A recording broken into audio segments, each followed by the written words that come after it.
Gracias. Bueno, ante todo, quisiera agradecer a los organizadores por permitirnos estar presentes en este tan importante evento y tan interesante evento, en particular al doctor Enrique Díaz. Y un gusto ver a Fernando Sillonis conduciendo esto en medio de los avatares de la política. Ojalá tenga suerte. Bueno, yo quisiera primero situar el contexto de mi exposición. No soy un experto en asociatividad. Es más, hace unos años no era un defensor de la asociatividad, por eso creo que mi testimonio ahora tiene un doble valor, porque me he ido convenciendo de la importancia que puede tener esto como valor, como activo para el desarrollo de negocios, y va más por el lado de presentar algunas de las experiencias que he tenido la suerte de dirigir gracias a USAID, primero como director del proyecto de reducción al IVA a la pobreza, el proyecto PRA, y ahora como director de la Alianza Cacao Perú. Y más que un modelo internacional, lo que diría es un modelo muy nacional el que creamos acá en el Perú, pero ese fue el título que me dieron para la exposición, así que voy a tratar de centrarlo. Siguiente, por favor. ¿Podrías ayudarme, por favor, si pasarlo tú directamente? Gracias. Bueno, esto es el contenido que he preparado para ustedes y, como digo, la idea es poner algunas experiencias, información que creo que va a ser interesante para el debate. Lo primero es más algunos aspectos que me parecen centrales de estos temas de asociatividad para centrar la discusión. Luego presentar la experiencia de PRA y la Alianza Cacao Perú y presentarles algunos resultados interesantes de encuestas que hemos hecho a productores. Una que ha hecho una alumna de la Universidad Católica, Gina Maldonado, sobre el caso del banano, que creo que ejemplifica bastante bien algunos de las potencialidades y problemas del tema asociatividad, y otra que tenemos nosotros en la Alianza Cacao Perú en las encuestas que regularmente hacemos a los productores con los que trabajamos. Y por último, algunas breves conclusiones que espero puedan servir para el debate y para las preguntas. Siguiente, por favor. Bueno, primero, ¿cómo definimos asociatividad? Un sistema de organización estructurado en base a la acción colectiva que facilita la gestión de esfuerzos a fin de conseguir objetivos colectivos. Busca incrementar fundamentalmente la competitividad de las pequeñas economías, básicamente para acceder a nuevos mercados. Tenemos dos tipos de asociatividad, una primaria, digamos, entre individuos, pero también una de nivel secundario entre organizaciones. En el caso del banano, por ejemplo, organizaciones de productores que se juntan para armar una federación de productores, ¿no? Para exportar y llegar con mayor volumen a mercados. Y también, digamos, podemos dividir la asociatividad en primaria y secundaria, fundacional y en crecimiento. Una cosa es cuando se forma la asociación, la cooperativa, y otra es cuando va creciendo, ¿no? Entonces, un poco para situar de qué estamos hablando. Siguiente, por favor, ¿no? Y este es el conjunto de beneficios que tiene como potencial la asociatividad. El más importante probablemente sea el acceso a nuevos nichos de mercado, y cuando se le pregunta a los productores por qué se asocian, esta está entre las primeras respuestas que ellos nos dan. Mayor poder de negociación, reducción de costes a través de gestiones unificadas, apalancamiento de inversión, acceso a economías de escala, mayor acceso a innovación tecnológica, servicio de desarrollo empresarial, generar valor añadido en muchos casos, creación de capital social, incidencia política, acceso a programas de apoyo rural. Bueno, todos estos beneficios son aparentemente muy importantes. La pregunta que siempre me hice, si son y hay tantos beneficios, ¿por qué no tenemos un mayor grado de asociatividad en nuestro país? En el cacao, que es donde yo estoy trabajando ahora, y en el café, que va a ser la exposición que vamos a tener en unos minutos, es probablemente donde tengamos el mayor porcentaje de productores asociados. Pero yo estimo, por lo menos en el caso del cacao, en las zonas donde trabajamos, San Martín, Huánuco y Ucayali, no sobrepasamos el 35% de los productores que están en algún nivel de asociación, ¿no? Y de esos probablemente hay aún menos que tienen organizaciones que están teniendo éxito y están creciendo. Probablemente el café sea un poco más, pero son de los pocos sectores que registran niveles altos de asociatividad con éxito. Si vamos al resto de sectores, desgraciadamente todavía es muy bajo, a pesar de todos estos beneficios. Entonces, siempre haciéndome la pregunta de por qué, bueno, nos hemos encontrado que también hay costos para asociarse y hay retos que hay que cumplir para poder tener éxito. Y es a lo que voy en la siguiente lámina. Por favor, siguiente. Esto que he tomado justamente de un texto de lecciones aprendidas en el apoyo a empresas asociativas rurales, lo he tomado porque creo que define bastante bien hacia dónde quería ir. Y es que, en primer lugar, para que estas asociaciones y estas de diverso tipo, de asociaciones, cooperativas, grupos, etcétera, tengan éxito, el primer reto que tienen que asumir es conseguir una articulación eficaz con el mercado. Y esto se relaciona mucho con lo que voy a comentar más adelante de mi experiencia en el proyecto PRA, donde el proyecto en sí mismo empezaba por el mercado, empezaba por el comprador y de ahí iba hacia atrás.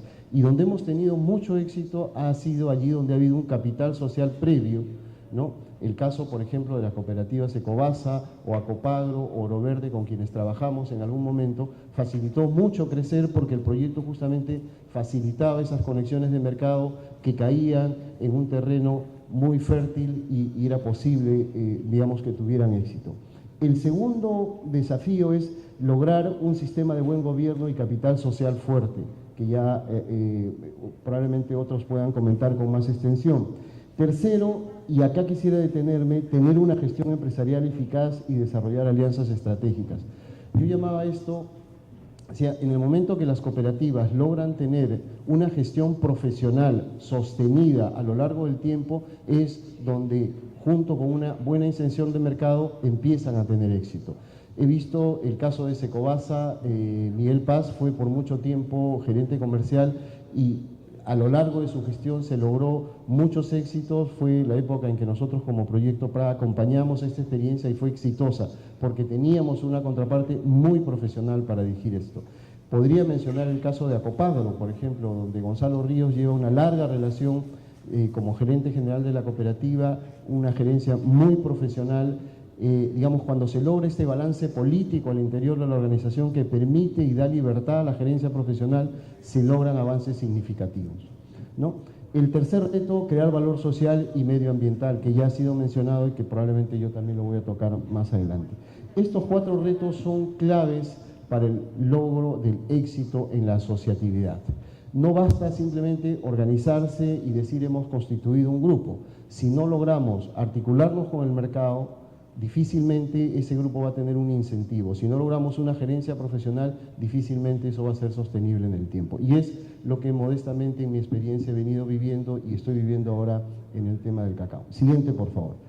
Acá hay algunas recomendaciones que me parecen muy interesantes en términos de factores de éxitos, ¿no? Y lo pude ver yo en mi experiencia. Allí donde la cooperativa logra insertarse en un mercado nicho, tiene muchas más probabilidades de generar el interés de sus asociados y mantenerlos juntos con el tiempo porque puede pagar un diferencial. La tesis que mencioné al inicio trabaja una experiencia de los productores de banano orgánico que están fundamentalmente organizados para lo que es el mercado de fair trade, que les permite una prima en precio y les permite transferir esos beneficios a sus socios. Entonces, digamos, prácticamente han logrado un mercado que condiciona el pago de la prima al hecho de estar organizados y eso les ha permitido, digamos, poder consolidarse, ¿no? Eso me parece uno de los temas claves en esta parte como factor de éxito. Siguiente, por favor.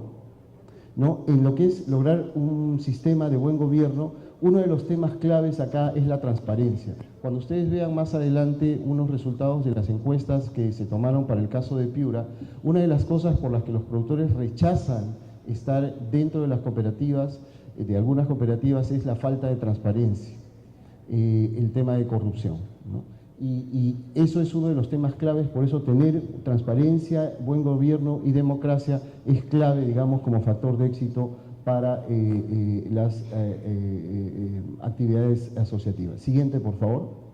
¿No? En lo que es tener una gestión empresarial, uno de los temas que ya yo mencioné, contar con un equipo profesional con capacidad y eficaz, ¿no? Esto que es traído de Ecuador, este conjunto de experiencias es lo que yo he vivido en el proyecto en el que fui director antes y el proyecto que estoy viviendo ahora. Siguiente, por favor. Y en el tema medioambiental, de valor social y medioambiental, una de las cosas muy interesantes, nosotros más adelante lo van a ver, organizamos junto con la Central Café y Cacao, cursos de liderazgo. Y cuando hicimos encuestas a los productores cuál era el curso que más les había interesado a los productores que asistieron, pensamos que iba a ser pues contabilidad, gestión, administración. No, era el curso de valores familiares. Y nos decían que ellos han recibido muchos cursos de capacitación, pero nunca habían, digamos, tenido una reflexión sobre los valores, sobre la ética, sobre el cumplimiento, sobre la honradez, y era uno de los cursos que ellos más valoraban, porque decía, y fue muy interesante lo que me dijo esta dirigente, esta mujer, me dijo, mire, si somos mejores personas, vamos a tener mejores organizaciones. Y creo que tiene mucha razón. Siguiente, por favor. Bueno, ahora paso un poco a contarles qué hacíamos en el PRA y un poco cómo esto está relacionado al tema y a los retos de la asociatividad. Básicamente en el PRA facilitábamos negocios buscando articular demandas de mercado con potencialidades productivas de pequeños productores en sierra y selva. La foto que ustedes ven allí es justamente en ADEX, una presentación que hicimos al inicio de la segunda fase del proyecto PRA, donde salimos a buscar, como le llamamos, compradores con nombre y apellido. Una vez identificados esas intenciones de compra, entrábamos a ver con quiénes podíamos trabajar. Y es allí donde encontramos una serie de potencialidades y debilidades que vamos a ver más adelante. Siguiente, por favor. Siguiente.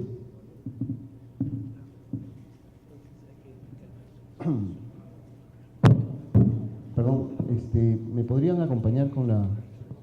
Ya. Bueno, gracias. El esquema del proyecto era muy sencillo, ¿no? La idea era que una vez identificada la... si esto me sirve... Ya. Una vez identificado el comprador, la idea era que el proyecto empezaba a identificar quiénes lo podían producir, facilitaba la transferencia del paquete tecnológico, el acompañamiento técnico y apoyaba la organización de la oferta. Esta oferta, que generalmente estaba en manos de pequeños productores, en algunos casos estaba organizada, en otros no. Tuvimos mucho más éxito allí donde esa mano dio esa fuerza laboral, esos productores ya estaban organizados, que es el caso de las cooperativas que les mencioné hace un rato. Cuando no se tenía eso, probablemente los resultados fueron mucho menores. Y en ese proceso, justamente, teniendo mercado, teniendo acompañamiento técnico y teniendo organización, era mucho más fácil apalancar financiamiento. Y entonces, si bien no era un indicador del proyecto, a través de este esquema se logró apalancar muchos recursos para estos pequeños productores, gracias a que había un comprador seguro, había asistencia técnica, acompañamiento y había organización. Entonces, este es un modelo que yo creo que acompaña muy bien a lo que mencionaba el presidente de Agrobanco hace un rato, ¿no? Digamos, hay ahora una gran disponibilidad de fondos, pero lo que necesitamos son buenos proyectos, buenas oportunidades de negocio. Entonces, esquemas como esto yo creo que juegan muy bien con esta disponibilidad de crédito y este interés hoy de la banca de trabajar en estas experiencias. Siguiente, por favor. ¿Qué se logró con el proyecto PRA? Finalmente, articular más o menos a unos 55.000 pequeños productores con 350 empresas, clientes articuladoras, generar casi 400 millones de dólares de ventas en estos casi 14 años de vida del proyecto, 182 millones vinculadas a ventas de exportación, 90 nuevos empleos equivalentes generados en esa actividad y con una relación de costo-beneficio estimamos para los 14 años de vida del proyecto más o menos de 1 a 7.4, es decir que por cada dólar invertido en el proyecto se generaron 7.4 dólares en nuevas ventas. Siguiente, por favor. Bueno, ¿qué es la Alianza Cacao Perú, donde estoy hace poco más de un año como director? Es un proyecto muy parecido al PRA en muchos sentidos, pero también con sus particularidades. El hecho que estamos trabajando fundamentalmente en la selva, ¿no? Pero, y estamos haciendo una apuesta por lo que es el cacao fino de aroma. Lo interesante de la alianza es que es una iniciativa público-privada. Público en el sentido americano del término, o sea, porque es USAID quien ha armado esta alianza, con empresas privadas, básicamente para contribuir al desarrollo de la cadena de cacao fino y de aroma en el Perú, para los productores que abandonaron la coca ilegal en estas tres regiones, San Martín, Huánuco y Ucayali. Siguiente, por favor. La visión de la alianza es básicamente contribuir a consolidar el modelo de desarrollo alternativo, ¿no? Promovido por el gobierno peruano con el apoyo de USAID y otras cooperaciones, a través de la atracción de inversión privada y la búsqueda de soluciones de mercado que hagan sostenible la economía del cacao en San Martín, Huánuco y Ucayali. Siguiente, por favor. ¿No? Acá hay un rasgo interesante. Los fundadores de la alianza, además de USAID y de Vida, que es la contraparte, son dos empresas privadas muy importantes. Ecom, que probablemente debe ser el segundo o tercer comprador más grande del mundo de cacao y el primer comprador mundial de café, y exportadora Romex. Dos empresas privadas que están en el origen de esta propuesta que está apoyando USAID. La idea desde el inicio de USAID era tener mercados seguros para estos productores. En ese sentido, digamos, asemeja mucho a la propuesta del proyecto PRA. Y Carana, que es para quien yo trabajo, que es el ejecutor del proyecto, Sortras, que es parte de, digamos, es la ONG de ECOM que ha apoyado con todo el tema de la transferencia tecnológica. Siguiente, por favor. Pero además de ellos, en el camino hemos incorporado a las tres cooperativas más importantes de cacao, exportadoras de cacao, Acopagro, Oro Verde y Naranjillo, y tenemos un memorándum de entendimiento con la Asociación de Productores de Cacao que agrupa a más de 30, 40 organizaciones de productores de diverso nivel, entre asociaciones y cooperativas, Incacrops, que es otra empresa privada, el ICT para todo el tema de tecnología y Casa Luker, con quien estamos trabajando para todo lo que es la transferencia de tecnología de cacaos finos y de aroma. Siguiente, por favor. Estas son las metas que tiene la alianza: instalar 28.000 nuevas hectáreas, 15.000 familias articuladas a la cadena de valor del cacao fino de aroma, 10.000 familias accediendo a servicios financieros y generar 18.000 nuevos empleos. Siguiente, por favor. Nuestra propuesta es instalar cacao fino de aroma bajo sistemas agroforestales, como ustedes ven en esta foto. Siguiente, ¿no? Y acá les muestro algunas fotos, si pudieras pasarlas simplemente para que las vean, por favor, ¿no? Son fotos de cacaos finos y de aroma que son parcelas a los que llevamos a los productores para que vean estas nuevas variedades. Siguiente, por favor. Siguiente. Siguiente. Siguiente. Siguiente. Siguiente. Siguiente. Y este es un productor, justamente la parcela suya es la que usamos, que es un productor, ¿de dónde? De una cooperativa, de Acopagro. Siguiente, por favor. Bueno, estos son los resultados que tenemos con la alianza hasta el momento. Se han instalado más o menos unas 10.000 hectáreas de cacao hasta el momento, ¿no? Ya llevamos injertadas con cacao fino de aroma unas casi 3.000 hectáreas y la idea es poder llegar en los próximos 2 años a las 28.000 hectáreas comprometidas. Siguiente, por favor. Esto es, bueno, dentro de las cosas que hacemos, y quizás esto es un ejemplo, a partir de esta articulación con el mercado y con los compradores, muchas de estas asociaciones se convierten de alguna forma en un puente que acerca a los productores con el mercado, pero no tienen capital de acopio. Entonces, este es un ejemplo que tenemos con Caja Luren.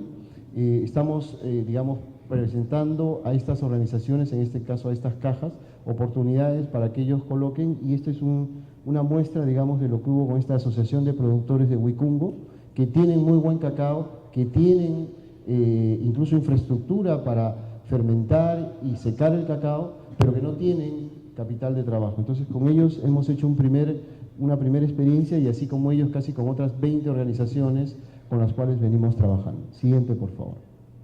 Bueno, esto ya les mencioné, las escuelas de líderes que tenemos con estos productores, y yo cada vez estoy más convencido de lo que me dijo esta señora: si somos mejores personas, vamos a poder tener mejores organizaciones, ¿no? Y es un poco hacia donde estamos apuntando ahora. Siguiente, por favor.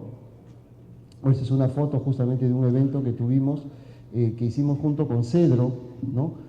Usando, digamos, estas metodologías nuevas. Ellos tienen centros, telecentros, donde tienen un sistema que permite conectar varios lugares simultáneamente, y los estamos usando para difundir temas de tecnología. Hemos tenido una primera Cacao Cash, que le llamamos, para explicarle a los productores cómo pueden acceder a crédito. Siguiente, por favor. Bueno, y ahora acá quisiera detenerme, y aprovechando la exposición anterior, y es lo siguiente, y por eso ahora estoy incluso mucho más convencido que antes de la importancia del tema de la asociatividad. Hace unos meses se nos acercó un fondo de inversión agroforestal, el Fondo Moringa, que tiene su raíz en Francia. Y creo que tiene apoyo de AFD entre sus fondos, no estoy seguro. Originalmente es de la familia Rothschild y es un fondo que busca invertir en el desarrollo de modelos agroforestales en el mundo y está empezando a trabajar en Latinoamérica, concretamente en Perú y Colombia. Se nos acercaron porque querían una propuesta de negocio, ¿no? Y nosotros dijimos, mira, el cacao está en un excelente momento, se avecina probablemente el mayor déficit de cacao de la historia. Dicen que al 2020 probablemente hay 1 millón de toneladas de déficit de cacao en un mercado de 4 millones, va a ser de 5 millones el 2020 y no va a haber suficiente cacao para atender eso. Entonces los precios van a subir, se va a hacer más rentable el sector, etcétera, etcétera. África tiene serios problemas para poder atender esa mayor demanda. África es el mayor proveedor de cacao del mundo, el 70% del cacao se produce en África, pero por una serie de razones políticas, de producción, terrenos, etcétera. Y están mirando Latinoamérica, y concretamente Perú es una oportunidad interesante. Tenemos probablemente la mayor productividad promedio como país de cacao en el mundo, más que nuestro vecino Ecuador, que está sobre los 500 kilos, nosotros estamos sobre los 700, 750, y en San Martín bordeando los 1000 kilos.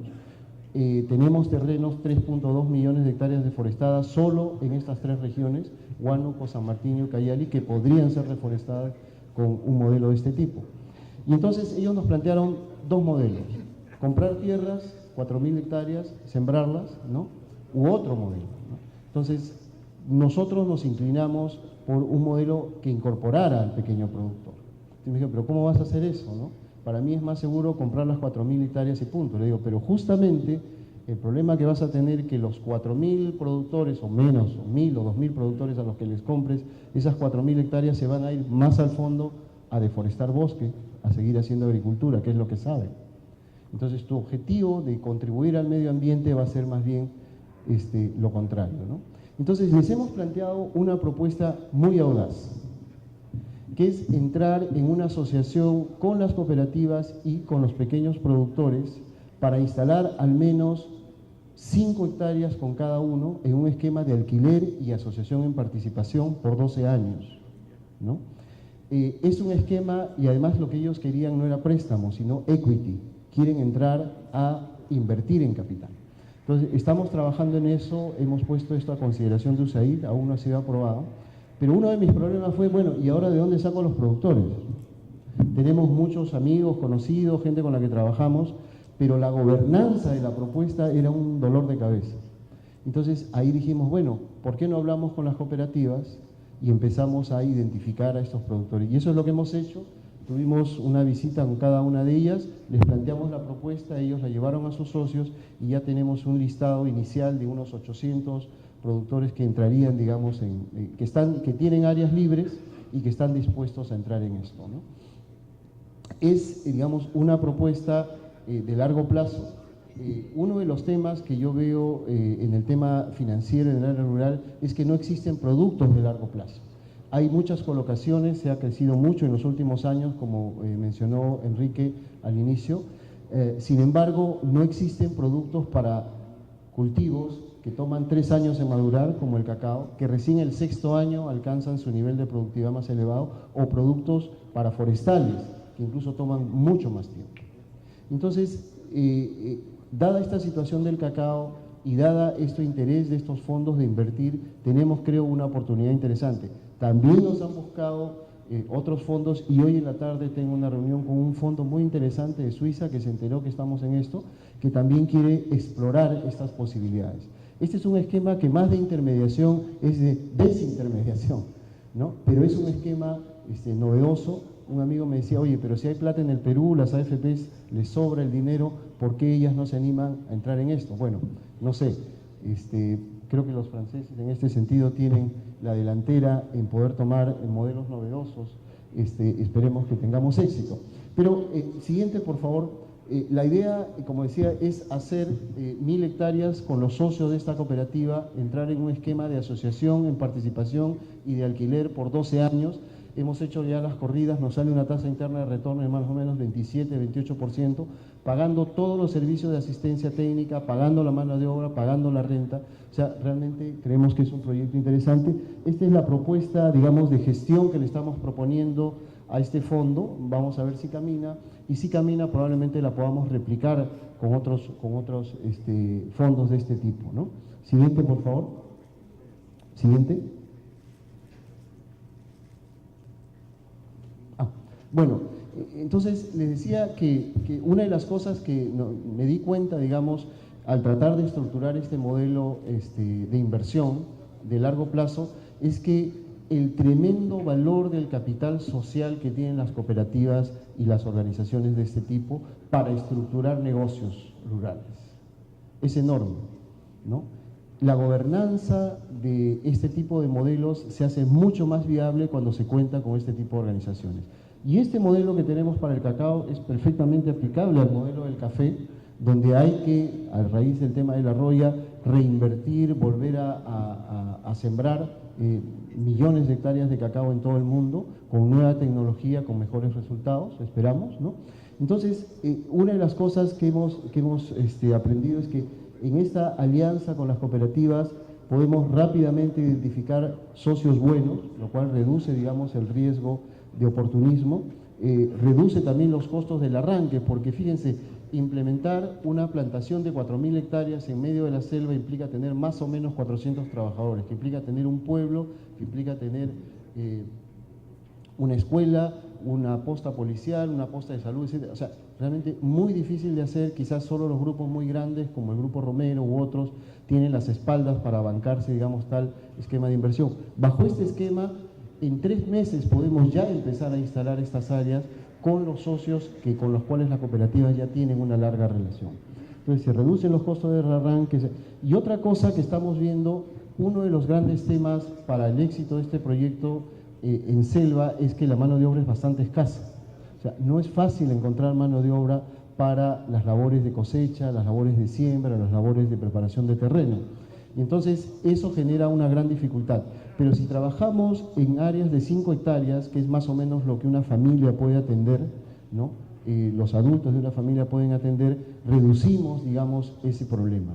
Y al haberlo dispersado, digamos, en 4 regiones, digamos, disminuimos también la presión de la mano de obra, que podía en el futuro encarecer también el costo del proyecto, ¿no? Entonces se evita el exceso de demanda de mano de obra y se reducen los costos de contratación, porque básicamente se va a trabajar con mano de obra familiar. Siguiente, por favor. Bueno, esta es la zona de influencia de Acopadro y Oro Verde, donde estamos trabajando. Siguiente, por favor. Esta es la zona de Naranjillo, donde también vamos a trabajar. Siguiente, por favor. Bueno, y acá, luego de mencionarles esto, que me parece muy novedoso, como digo, estamos tratando de crearlo, estamos tratando de armarlo. Esperamos contar con el apoyo de USAID, que es con quien venimos trabajando esto para sacarlo adelante, pero es una experiencia muy novedosa. Hay un interés en el mundo, hay muchos capitales, lo que falta son buenos proyectos que garanticen gobernanza, seguridad, buena rentabilidad. Bueno, quisiera tocar en este punto muy rápidamente algunas cosas que me parecen sumamente interesantes. Esta es una encuesta que se hizo a los bananeros en Piura y se les preguntó los motivos por los cuales los productores se asocian. Uno es digamos, el de mayor interés, y otro, 7 es el de menor interés. Entonces, el grueso de ellos considera que se asocian básicamente para conseguir mayores beneficios económicos, también para conseguir beneficios sociales, otros porque reconocen que es más beneficioso que trabajar individualmente, y otros porque han visto casos exitosos de asociaciones, que yo creo que es un método para lograr que más gente entre en la asociatividad. Siguiente, por favor. Bueno, esto también me interesa mucho. Motivos por los cuales los productores no se asocian.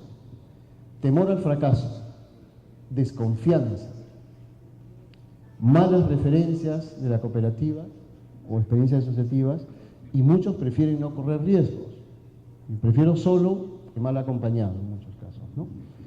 Están acostumbrados a trabajar individualmente, no conocen los beneficios de asociarse, y en algunos casos el fracaso de las cooperativas, es curioso, lo que vivimos en los años 70 todavía se recuerda en estas zonas, ¿no? Entonces, creo que es muy importante tener en cuenta esto si queremos lograr trabajar más en estas.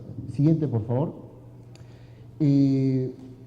Condiciones percibidas necesarias para asociarse. La más importante, ahora que es al revés, la confianza. Si existe confianza o se construye confianza, digamos, es mucho más fácil asociarse, trabajo en equipo, etcétera. Digamos, son condiciones que ellos plantean como necesarias para avanzar. Siguiente, por favor. Y esto quisiera presentar rápidamente los resultados de la alianza. Más o menos el 34% de los productores con los que trabajamos están asociados. Siguiente, ¿no? Y fíjense, sistemáticamente, y eso es un dato para mí sumamente interesante, todos los productores que están asociados tienen mejores indicadores que los no asociados. Tienen un mayor ingreso promedio, casi 40% más que los no asociados, consiguen mejores precios para su cacao, venden más cacao, tienen más ingresos, tienen más hectáreas en promedio por familia, ¿no? Consiguen, en el caso del plátano que acompaña como sombra, también mejores precios, ¿no? Y venden más. Y ojo, de los que están asociados, un 40% consigue crédito, y de los que no están asociados, solo un 28%. O sea, la asociatividad, por ejemplo, tener estos datos y difundirlos es interesante para decirles a los productores que asociarse sí paga, sí funciona. Y estos son datos que hemos tomado de nuestra propia muestra de productores con los que venimos trabajando en esta zona. Siguiente, por favor, ya para terminar, me voy a las conclusiones. Esos son datos que corroboran, son por regionales. Siguiente, por favor, corroboran lo que señalé. Como conclusiones, lo que acabo de mencionar, empíricamente se puede encontrar que asociarse sí aumenta ingresos, aumenta los activos, la producción, la productividad, el acceso al crédito, y tiene beneficios potenciales también para la competitividad del país, la región y el sector rural. Pero asociarse también tiene costos elevados sobre los cuales muchas veces no reflexionamos, ¿no? Y barreras difíciles de superar: la desconfianza, el temor al fracaso, la falta de conocimiento. Experiencia, y otro tema que, digamos, lo he vivido, las experiencias exitosas de cooperación que acabo de mencionar, Acopagro, Oro Verde, probablemente muchas cooperativas cafetaleras, contaron con mucho apoyo de la cooperación para consolidarse. Secobasa, por ejemplo, empezó con Naciones Unidas. Naciones Unidas debe ser el padre o la madre de casi todas las cooperativas que existen y que son exitosas en el país, y ha acompañado este proceso por 10 o 20 años. Ahora ese apoyo creo que tiene que venir del Estado si queremos hablar en serio de desarrollar el movimiento asociativo. Y por último, la asociatividad, desde nuestra experiencia, es un activo para hacer negocios rurales sostenibles en un país mayoritariamente de pequeños productores, no de grandes latifundios, ¿no? Muchísimas gracias.